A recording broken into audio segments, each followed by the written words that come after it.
టున్టున్ పక్షి గుడ్డి పావురం దగ్గరికి వెళ్తుంది. అది చూసినప్పుడు నిజంగానే జుమ్రి పావురం స్వెటర్ అల్లుతూ ఉంటుంది. అది చాలా మంచి డిజైన్ వేస్తూ ఉంటుంది మరియు అది చేసిన స్వెటర్ వేసుకుంటే చలి నుంచి తప్పించుకోవచ్చు.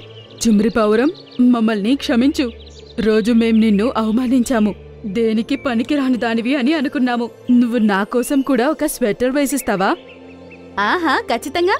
నాకీ పని చేయడం చాలా ఇష్టం. జుమ్రి పావురం స్వెటర్లు అల్లడం గురించి ఇప్పుడు అడవంతా తెలిసిపోయింది. అందరూ తన దగ్గర స్వెటర్లు అల్లించుకోవాలి అనుకున్నారు.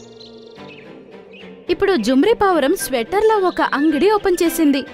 అందులో అది స్వెటర్లు అల్లి అమ్మడం ప్రారంభించింది. అది స్వెటర్లు అల్లిన వెంటనే అది అమ్ముడుపోయేవి.